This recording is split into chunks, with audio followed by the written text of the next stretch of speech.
So last class I left you with an question as to what do you do with a transistor. Let's look at an NMOS transistor. So all of you by now should know what the symbols of the transistors are, right? So this is an NMOS. Again, the arrow is always at the source end of the transistor, right? So this is going to be your NMOS. Your PMOS is drawn the other way around. And this is again your source, drain, gate, right? And always remember, what does this arrow mean? This is similar to the PN junction. So here the arrow is pointing towards the N junction. So the other way to remember is when the arrow points towards the source. So we know that the source is the N region here, so that means it's the NMOS. Here the arrow points away from the source, so the source is a P region, so this is a PMOS. And then we also saw the other way to draw transistors sometimes is we just don't draw anything. This is mostly used in digital logic, where this is the nMOS and the PMOS is basically with an inverted gate, right? So you'll see any type of symbols which are drawn when you want to discuss transistors, and especially in circuit design. So I gave you a question last class as what does this device look like? I took the drain and I tied the drain and gate together, right? So if you look at this, if I call this VDS and this current IDS, right? If I ask you to plot what is, so this is a two-terminal device, right? Because the drain and gate are connected. So if I ask you what is the IV characteristics of the device, how do you find that out? So the first thing whenever you have to do is figure out which region of operation the MOSFET is in. So let's, in this case, what do we see? We see that VDS is equal to VGS, right? Which means that VDS is always going to be greater than VDSAT, right? Why is that? Because VDSAT is given by VGS minus VT, right? Because VDS is equal to VGS, VT is a positive quantity for the NMOS, so which means that VDS is always greater than VG minus VT, which means that this device, when it turns on, is always going to be in saturation. Now, is it in saturation at, so let's plot the characteristics. Suppose I plot VDS and IDS, right? Now, what happens when VDS is 0? When VDS is 0, is there any current flowing through this device? At what voltage will the current flow through the device? You'll need to unmute and speak. Sir, at threshold voltage, saturation will start. All right. So what you see is basically from 0 to VT, current is going to be 0. And beyond VT, it is going to be saturation current, and it's going to be proportional to Vg minus Vt the whole squared, right? If you assume square law, right? So what you see here is that the IDS is 0 to Vt and beyond Vt.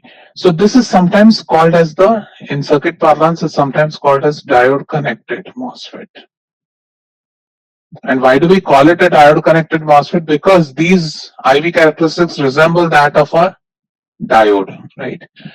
Remember, in diode actually it's proportional to exponential of V, right? But we see that the current increases non-linearly after VT. So generally, in circuit parlance in analog design, normally we call this as a diode-connected MOSFET.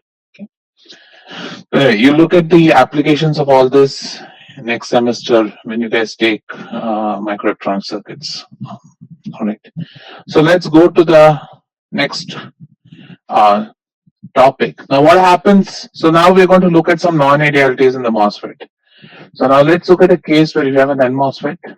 So we know that normally, as I said, normally we connect VB to 0, right, and VS to 0. So for most connections in circuit design, we'll see that we would have connected VB to 0, VS to 0, and therefore we deal with VGS and VDS, right? So when we do this, we have a particular VT for the transistor. So VT0 is the VT of the transistor when my substrate and my source are connected to 0. So now if I increase VB, so if I apply a positive voltage to VB, can you tell me what happens to the VT of the device? Will the VT change or will VT remain the same? So all I've done between these two, so initially here it had some VG and it has some VD. Now what I'm doing is I'm applying a positive voltage at this contact. What can you say about the VT of the transistor? Do you think the VT should change or VT will be a constant? So it has to increase. And why is that? So we need a certain potential across the MOS stack so that inversion can. Correct. Right. So what you see essentially is that as you increase VB, right, your VGB goes down, right? If you talk about what is the total gate voltage dropping about the MOS capacitor, right, it's given by VGB, right? So therefore, what's going to happen is that when I apply a positive voltage here, my net VGB is going down. That means I need to apply a higher, so need to apply a higher gate voltage to get to the same surface potential, right? And why is surface potential important? Because surface potential will dictate when it's an inversion or not, right? So which means that suppose if VT of this transistor was say 1 volt, when all the terminals were at 0, that is when the source and body terminal were 0, then once I apply a positive voltage to the body terminal, I'm essentially what is happening is that I'm increasing the VT of the device, right? And how would you talk about the VT of the device? So essentially what's happening is you can think about the surface point. The surface point is moving up by some VB, right? So if I think about my new VT, right? My new VT is written as VFB plus 1 by Cox, right? Square root of 2 epsilon s QNA 2 phi f plus VB, right? So in your textbook, he does it as minus, but here remember what I'm saying is always remember in MOSFETs it's easier to remember the formulae without the signs if you understand what's happening in the device, right? So in the device what you see is when I apply a VBS, a positive value to VBS, then essentially I'm shifting the surface higher, right? So hence it's going to take a higher VT to get this surface inverted, right? And so what you see essentially is that, remember VT0 is given by our standard expression, VFB plus 1 by Cox square root of 2 epsilon s QNA 2 phi f, right? Plus 2 phi f. So if I calculate what the delta VT is, that is what is the change in the threshold voltage, this change in the threshold voltage is given by 1 by Cox square root of 2 epsilon s QNA, right? 2 5 cancel, VFB cancel, and what we're left with is this expression, square root of 2 phi f plus VBS minus square root of 2 phi f. And if you can assume that VBS is much smaller than 2 phi f, right, then I can approximate this to 1 by Cox square root of 2 epsilon s QNA square root of VBS, right? So what you see is that normally we talk about this as a gamma factor. So this is known as a body factor of the MOSFET, right? And so the body factor of the MOSFET basically tells you that as I apply a higher and higher voltage to the VBS, I'm going to increase the VT of the device, right? What happens suppose I make VB negative? What happens to the VT? So it will Will reduce. So keep in mind that, right? So just because the formula is written that way, don't blindly substitute the formula. You'll substitute this as a negative number and you tell me that the VT is imaginary, right? So when you're using these formulae, and that is the way I like to teach. Your textbook is different in that sense, that the formula is important only if you understand what's happening in the device. Right? So keep that in mind, then the formula also starts to make sense. Now, why is this important? Can anybody gauge why would this be important? Can you see a use for this? And why is that? So to be able to use the same device at higher voltages like power electronics and other. Well, you're partially right, but we don't really use this because I look at these approximations, right? These approximations are valid for small values. So, but you're right. The reason why we use this is because we can electrically change VT, right? Remember, if you look at the expression for VT, if you look at the expression for VT here, the origin expression for VT, it is all related to the material. So once you've created the MOSFET, that is, once you picked what your oxide thickness is, once you picked what your doping concentration is, once you picked what your metal is, then you're pretty much stuck with this VT, right? Now, by using the substrate bias, you can actually change the VT of a particular device. Like if I create this as a separate contact, then by modulating VB, I can get 2 or 3 VTs of using the same device. Now, why that becomes important is in circuit design, we'll see that VT helps a lot to dictate the leakage of the device. So generally, this technique is used a lot when we want to control leakage of large circuits. Now, the drawback is again, this was popular till 2005 to 2006. In today's MOSFETs, this doesn't work. So anyway, when you guys go and work in industry, you're not going to use this because FinFETs are a different kind of transistors, and in FinFETs, body effect doesn't happen. So there, you really don't use this technique to do any sort of VT. So this is a popular technique in the past. It's no longer in use, but for completeness, I'm just showing it here. All right. Let's look at the next non-ideal impact. And this again becomes important as we scale devices. What is known as channel length modulation. So now let's look at a transistor in saturation. Assume that the transistor is at the some point in saturation. So if it's in some point in saturation, we know that there's a pinch off region, right? And so if I look at the QI, so if I call this length as delta L, as L, right? Then we know that there is some small part of the channel which I can call as delta L, where there is a pinch off happening, right?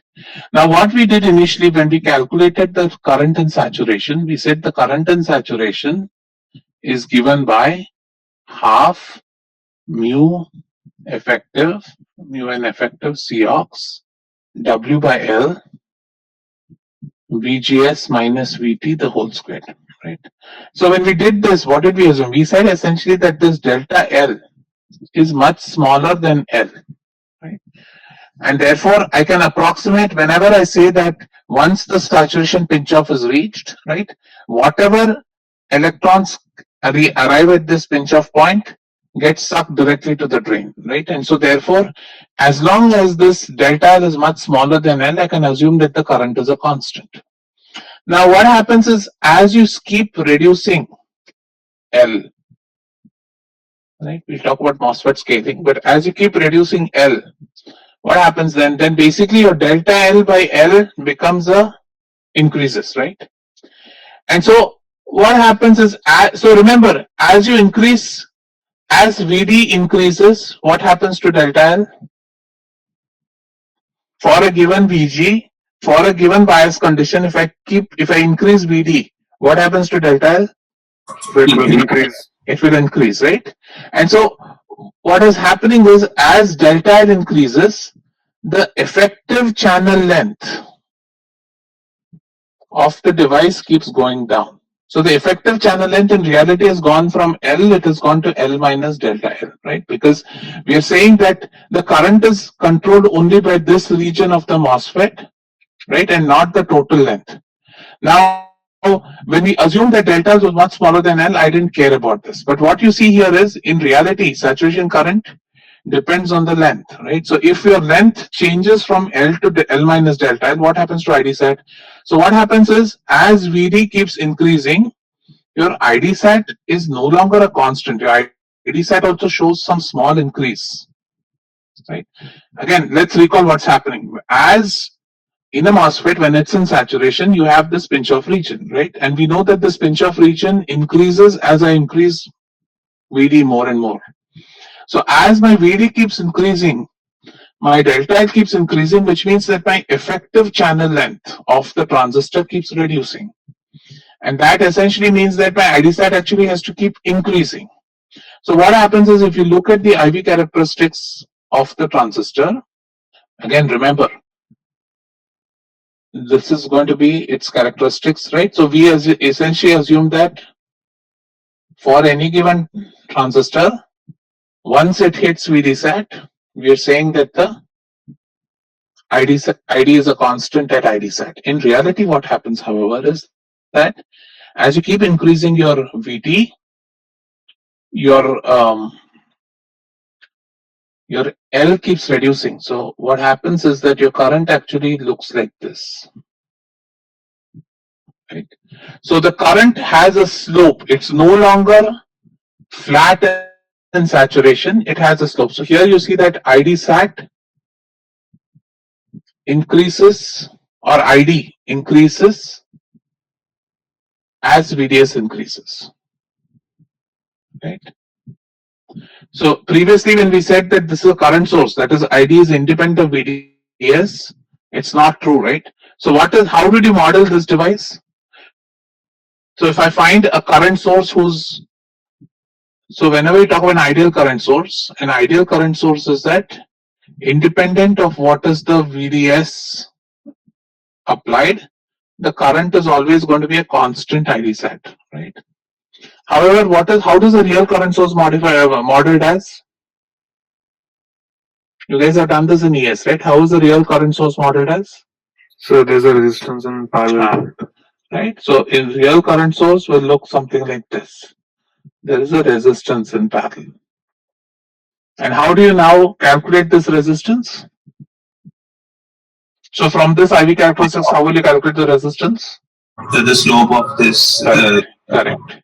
So what essentially happens is the slope of this graph is now going to give you the effective resistance. So now, and this is again very true in all transistors today, that you essentially see that the MOSFET, even though the square law dictated that everything was nice and ID sat was a constant and it's a perfect current source, in reality, the current actually increases in saturation, right? And so what do we do in this case, right? In this case, just a sec. How do we model this in this?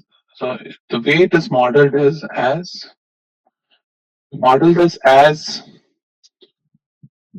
to first order, right? Now I have drawn this intentionally because it's a slow slope. To first order, we model it as a linear relationship. Right?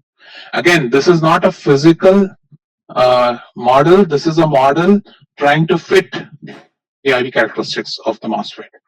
So the way we model this transistor, if channel length modulation is if channel length modulation is considered, then ID in saturation is written as half mu n effective Cox W by L, where L is the original channel length of the transistor, VGS minus VT the whole squared, and then we do this. We model it as a term lambda, right? So this is known as the channel length modulation factor, right? And then times VDS, right? So what are the units of lambda? 1 by volt. Correct. It is V minus 1, right? So the units of lambda is going to be 1 by volt. So that lambda VDS is dimensionless, right? Because this already has the units of current, right? So what you see here now is that this IDS can now be modeled as a linear function of VDS, right? So how would you, so suppose I gave you an IV curve, how would you calculate lambda? Very simple, right? Suppose I gave you an IV curve of a transistor, right? Suppose this is your IDVDS. So we know that it is in saturation right here beyond VDSAT, right? So I'll take 2 points. One is IDS1, VDS1, IDS2, VDS2, right? Use this equation and find out what lambda is, right? So given VG, suppose VG is known and VT is known. So given an IV relationship of the transistor, I can calculate what the lambda is from modeling it as a linear function. And then how do I calculate this R naught, or what is known as the resistance of the current source, or the resistance? It's given by dou VDS by dou IDS, right? And what will that work out to? Differentiate this equation, right? So dou IDS, is it 1 by lambda? Dou IDS by dou VDS is equal to what? ID sat, right? So I can call this ID sat, right? That is this point, current at this point, right? So it's ID sat times 1 plus lambda VDS, right? Sorry, ID sat times lambda. And so therefore your R naught is given by 1 by lambda ID sat. Again, remember, R naught has a value of ohms, right? Lambda is 1 by volt, ID is amps, right? And so this has the value of amps by volt, so 1 by that gives you volt per amp. If you just take lambda, lambda will not have the units, right? So R naught is given by this, 1 by lambda ID, where ID is given by the square law equation. Everybody following? Yes, sir. Yeah. Okay. With that, let's talk about another non-ideality in the MOSFET. And this is more related. So, a lot of you have asked me, so what is the difference between mu n effective, etc. Okay. So, let's think about in the MOSFET. In the MOSFET, if I think about the nMOSFET, let's think about the MOSFET is turned on, so it has some VDS and it has some VGS. And let's assume that an inversion layer has been created. Now let's think about an electron which is traveling from the source to the drain. So what are the forces present on the electron? What kind of forces are there on the electron? Let's call this direction Y and let's call this direction X. So what are the forces present on the electron when the electron is traveling from source to drain? So one due to the electric field from drain to source. So the electric field from drain to source is causing the electron to drift towards the VDS or towards VD, and So is that only? Go ahead. So due to VGS, the electron is drifted towards VGS. Correct. So what you see is that an electron in this system has two forces on it. One is because of VDS, one is because of VGS. Remember, VGS is keeping the inversion layer in place, right? So if you think about an electron, the electron has two forces acting on them. One is the normal force which is causing the current, right? And this is causing the electron to drift from the source to the drain. But VGS is keeping the electron close to the surface. So when you think about the net force on the electron, now if I go back and now think about it, the electron always has a force directed towards the gate and the drain, right? So what does that mean? That means that an electron, as it travels, is going to do something like this. It is going to collide with the surface, change momentum, but again the force kicks in, going to change. Now if you think about a normal electron which is moving in just a regular semiconductor, right? Suppose the gate wasn't there, if I was just looking source to drain, right? In an n-type semiconductor, I know the electron shows Brown in motion, but eventually it just has one direction here. Now the electron in the MOS transistor has this additional interaction with the surface. And so what you therefore see is that the mobility of electrons in the MOS is going to be less than the mobility of the electrons in, say, a regular semiconductor, right? In regular doped, right? Because surface plays a large part, because the electron is continuously interacting with the surface as it drifts from source to drain, right? And so therefore it's very critical, and this is why MOSFETs took too long to develop, because this surface becomes important. So when I draw all our cartoons, I draw this as the surface. In reality, the surface looks like this. It is not a smooth surface. So you can talk about dioxide here and talk about silicon here. So anytime there is roughness in the surface, right, the mobility is going to come down. So you'll see basically that this mobility, it's very hard to achieve a high mobility in the MOSFET. I mean, a lot of engineering needs to go in place to ensure that this mobility is achieved. Right? So what you begin to see is that so generally, if you look at mobility MOSFET, if I remember, if I just look at silicon, in silicon, electron mobility is normally 1400 in lightly doped silicon. In MOSFETs, electron mobility at the maximum, if you see, is around 350 to 400. So you see a substantial reduction in the mobility of electrons between when it is in a pure 3D semiconductor as opposed to a constricted path because of the surface. Now let me ask you another question. Now, knowing this, what do you think happens to mobility of the electron if I increase Vg? If Vg is increased, what do you think will happen to the mobility of the electron? So it will decrease. Decrease. Right. So what you see is that, and so see, we are tempted to push the transistor into high VGS because we know that high VGS gives us high current, right? Because IDS is proportional to Vg minus Vt the whole squared. Right. So if I want to extract a lot of current, why do I want to extract a lot of current? Because suppose I'm doing a digital design. I know if I extract more current, I can switch my gates faster. So if I think about very simply, I want to get, for the same voltage, I want to get as much as I can from the current from the MOSFET, right? But what you see is that while you keep doing that, you want to push Vg as high as possible. But as you keep pushing Vg, your mobility keeps reducing. So it's not always necessary that, even though, you know, what tends to happen is that the mobility doesn't go as strongly as IDS. So eventually you will get a higher current, but that current is not equivalent to Vg minus Vt the whole squared. So what you begin to see is that in real MOSFETs, we model mobility sometimes as a function of VGS is sometimes modeled as mu effective 0 by 1 plus theta VGS minus VT. Again, remember, a lot of these models have a physical explanation, but the physical explanation is cannot be expressed in a closed form expression. So when we look at models, we measure data and then we fit it to a model which can be easily made into a predictive model, because again, we want predictive models here.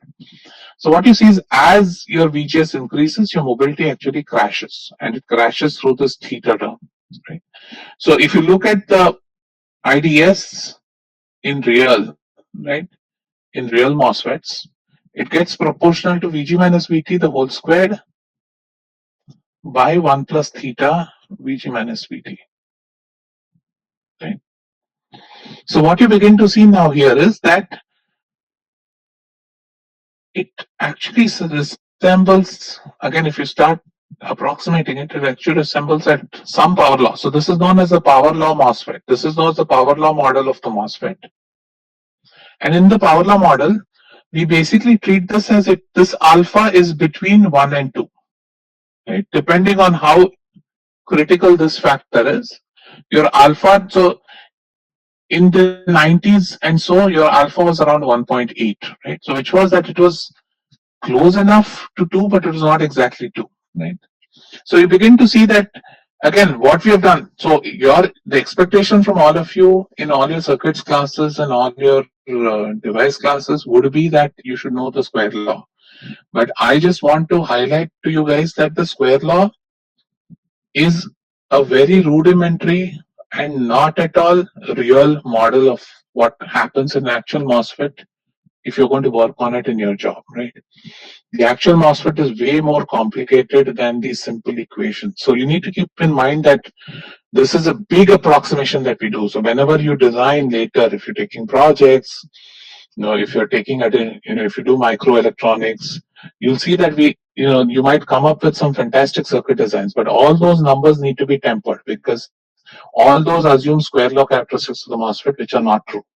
So in reality, even though you say that, okay, I built this transistor, this circuit which has a wonderful gain, in reality, that gain may come down to even 10% of what you have designed for. So knowing what model to use and knowing how what is a sensible model to use is one of the key things you should learn when you start working in this field. Okay. Sir, Yeah. Sir, does the impact of temperature on mobility, the relation you told earlier, directly proportional to T power minus 3 by 2, does it remain the same here? It is so again. There are different, mobility of carriers and MOSFETs. I can spend like an entire course on it, but I don't want to go there. Let's look at a very simple relationship, right? So what you see essentially is that MOSFETs. So one thing you should know is what do you think about the mobility as a function of temperature.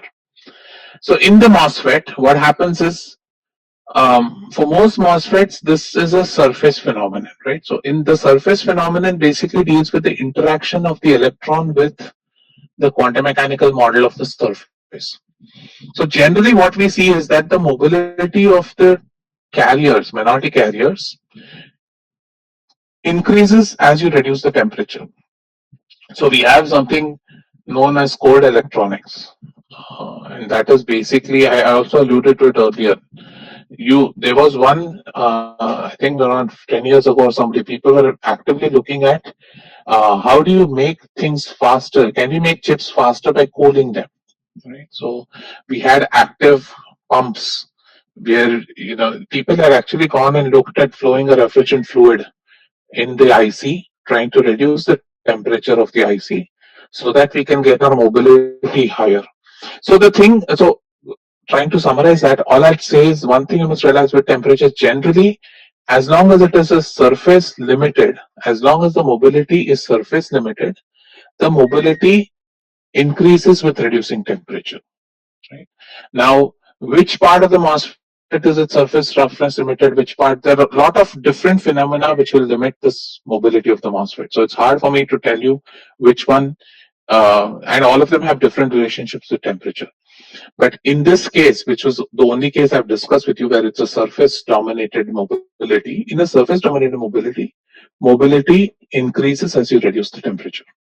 sir, would a lower value of alpha be more beneficial or a higher value? That once you know how to use MOSFETs, then you'll understand which one is better. There is no clear reason one is better than the other. Depends on the application. That is the short answer. But you learn that when you do the courses next year as to which is a better model or what is the ideal. Sometimes you don't have much of a choice. Sometimes you have to live with what you have. Many a times that's what happens. All right, thank you, sir. So let's talk about, many of you would have read this or at least have heard across this. Can somebody tell me? Even if you've heard more, so let me throw some more words at you. And then you guys can tell me, have you ever heard this? Anybody heard any of these terms? MOSFET scaling, Dennard scaling, Moore's law? And if you've heard them, can you recall what this was or what is scaling? So Why is it needed? So Moore's law is about the number of transistors on a microchip double every year or double every 2 years. Okay. And why was that? Why do they have to double? Because we keep reducing the size of the transistor. Why do we keep reducing? Why do we have to reduce? Depending upon the performance of the device that we are putting in, like say a computer, so the speed of the So let's ask ourselves. So one of you said that you want to reduce the size of the MOSFET. So let's think about why should we reduce the size of the MOSFETs? So can you come up with some reasons as to why you want to reduce the size of the MOSFET? So it increases the portability and come down to electrodes, come down to IVs and all that. Can you think of why you want to reduce the size? Let me go back to your equation. So based on this, can you tell me? So more current for the same applied V. So one thing definitely is you get a higher current Any other reasons you guys can think why you want to reduce the size of the MOSFET or reduce the size of the circuit? So for a smaller MOSFET, we'll have like the delta L would be small, so like we can use it as a like a good device. Not very sure if no, that's not the right answer. So Any other? more functionality using a Very smaller. good. Right? You can stuff more transistors, so you can make more. You can make more circuits in the same area of silicon.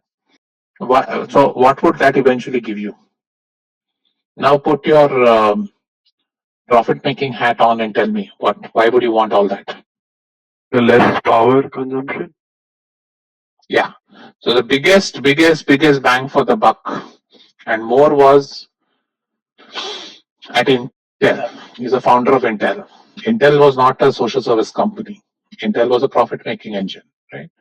So the primary reason people went to scaling was that you could reduce the cost of manufacture of a chip.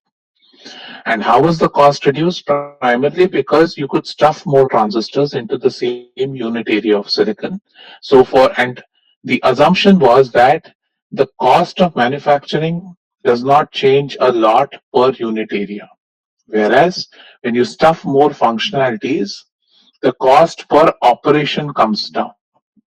Right. So if you think about functionalities in terms of the operations your circuit can do, what you essentially see, so this was in the regime when the cost per operation reduced drastically, but the cost of manufacture only increased slightly. Right. So essentially, therefore, what happened is that if I think about again we're per centimeter squared. So if I think about 1 centimeter squared of silicon, I'm saying that making 1 centimeter squared of silicon, the cost of manufacturing from making things smaller was not that much increased, but I could get so many more transistors that this was beneficial, right? So this was the regime where Moore's law, physical scaling of transistors was a big deal. And this is something which is basically the reason why electronics has had this golden run through from say 80s all the way to now, right? Or I would say Moore's law or physical scaling, I think, has stopped, in my opinion, in the last 3-4 years. So we'll say well till the 2010s, right? So till the 2010s, it was very easy to work in the semiconductor field. All you had to do is figure out how to make a transistor smaller. Didn't have to do anything else to the circuit, and bang, you would get a good profit. So it was a great business to be in. And so Moore's law, your physical scaling essentially made that easy. So essentially, what was the logic behind that was this: you took a transistor, and in the next generation, you reduced the size of the transistor. So you reduced all the dimensions by say some alpha or some beta, and so basically you went from say. So if you look at the gate length of the device, right? So you went from say 1 micron, you went down to half a micron. From half a micron, you went to 0.25 micron. From there, you went to 0.1 micron, then 90 nanometers, then 65, then 45, 32, right? So these are sometimes when you see nodes, when you go and buy your computer, right? You go and see, okay, what Intel chip it is, or you go and see what kind of Apple chip is it? Is it A9, A10, A12? And all of them are different transistors are used in that. And that is the reason why as you keep reducing the size of the transistor, you can fit more transistors and hence more functionality. Of late, what has happened, however, is that this assumption is no longer a constant. So the cost of manufacture, especially in today's way of working, when you work with FinFETs, when you work with extreme UV lithography, when you work with electron beam lithography, when you work with a lot of new materials. So today's transistor, only the carrier is silicon. Almost all other components of the transistor have some new materials in them. So the cost of procuring those materials goes high. So in general, you see that And also the transistor flow has become a lot more longer, a lot more complicated. It is today's transistor does not look this simple. It's a lot more complicated. And so basically what happens is the cost of manufacture no longer is a constant, or it's not an increase slightly. So therefore today what's happening is that this is limiting scaling, and the reason primarily being because now people have to think what is the efficient way to scale, because not all options are available to you. You can't just do a simple thing a dumb way. So in fact I would say that this period was a dumb period for engineering, because there were some minuscule changes that needed to be done at every step, but in reality, the concept was not changing. Now, what's happening is now we have been challenged with what is the right way to even think about a device? What is the right way to think about computing? What is the so what's happened essentially is that essentially from improvement in electronics being purely determined by devices over the last 30 years, now it has gone into, okay, it is not only device, it has to go to circuit level, it has to go to architecture level. So different devices will need to be made for different architectures if you eventually want to build a system. Which means that a person who wants to work in this field needs to know everything from architecture to manufacturing of silicon device, because your entire design of a product is now customized for a different it's customized for different applications that you have. So what is going to happen in your lifetime, which I mean, at least what I believe is that you guys are not going to be working in one custom design and that's it. So for every part of the product that you're working, you'll have to think about what is the best way to manufacture it. So there will be challenges in who's going to manufacture it for you, how do you put all these together, how do you interface these different components, what are the yield losses that happen, and yield, again, you in school will not realize, but yield is one of the biggest factors that impact the cost, the cost price of a product, if you will, right? So electronics has changed from that being like a very simple way of thinking to now optimization occurs through the entire design of the chip. It is not purely restricted to only semiconductor. So I can't be a semiconductor device engineer and say that, okay, I'll make this change, the rest of you follow it. That doesn't work. A semiconductor device engineer needs to know circuit design, or a circuit design engineer needs to know what is the next semiconductor device in operation, because he might have to change the complete topology of the circuit when the next device hits. Similarly, architecture might need to change completely depending on when the next circuit topology hits, right? So what you see now is like you guys have to know not only architecture, not only circuit design, you have to know semiconductors if you're going to make a serious impact in your design. All right.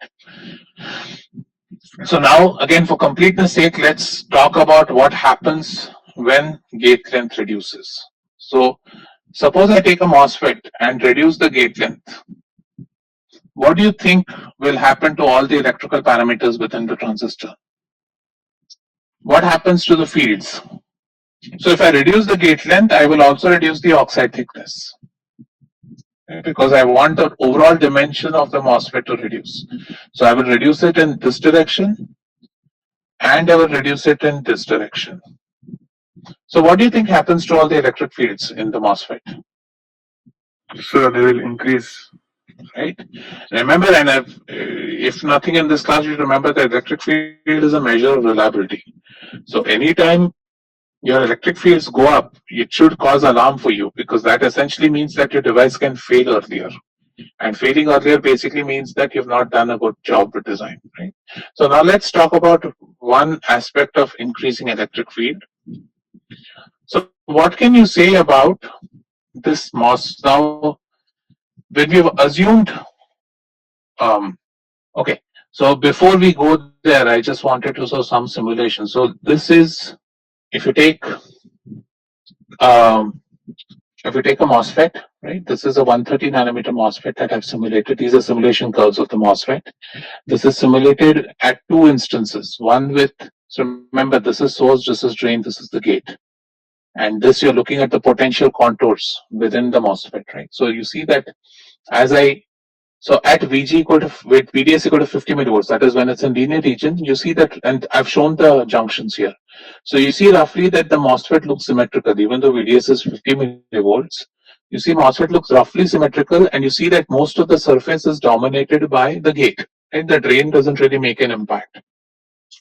Now when I take the drain voltage higher, so in this case I've taken the drain voltage to 1 volt. When I've taken the drain voltage to 1 volt, now you begin to see that at the source side, it pretty much stays similar, right? So this is a very important concept, that the potential contours at the source side stay roughly similar.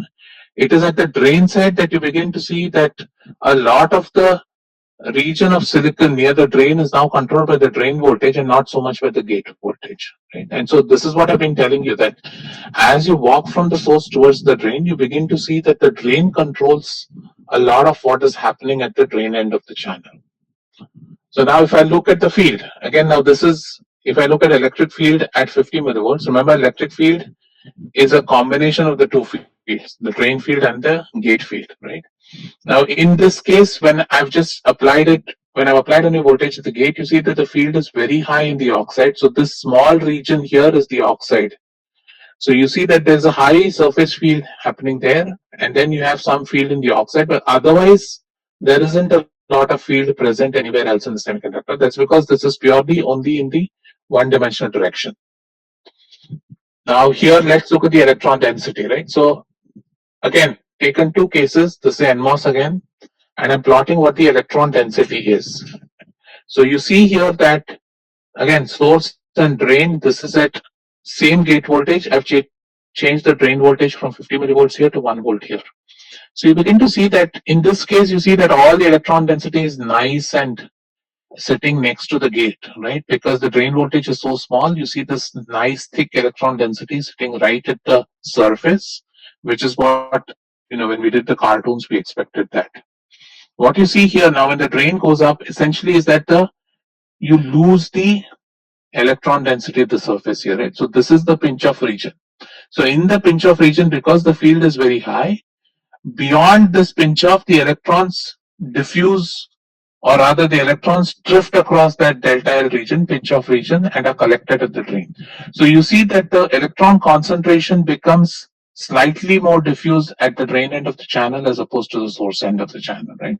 So again, you see that there is a high electron density near the source end, and as you walk towards the drain, that it becomes less red, if you will, and it starts getting distributed. And so this is the pinch-off region of the MOSFET. Again, if you look at electron velocity, now again, this is at 50 millivolts, this is at 1 volt. So if you look at the velocity of the electrons, you see that in this case, because VDS is so small, the velocity of the electrons is roughly constant. There isn't a lot of change here. Whereas if you begin to say at 1 volt, right? At 1 volt, what you see? You see definitely that if I compare these two, you see more green here. So this tells you that the velocity of electrons has actually increased as you've applied a higher voltage of drain, which you know because the field has gone up. But what you begin to see is near the drain, right? At this point where the pinch-off has happened, you see that velocities close to Vsat are happening. So this is what I said. Once you're in pinch-off, then velocities of the electrons hit Vsat. So then we make the assumption essentially that as the electrons enter the pinch-off region of the transistor, they are completely swept directly into the drain of the transistor. Again, in the drain, we don't see high velocity because this is a majority N region. So once an electron comes here, it can very quickly diffuse to the contact of the N region. So if I look at the total current density, again, you see that the current density at 50 millivolts, again, you see most of the current lines are at the surface, right? So most of the current is flowing at the surface of the MOSFET. Whereas if I jump to 1 volt, I see that the current begins to spread, right?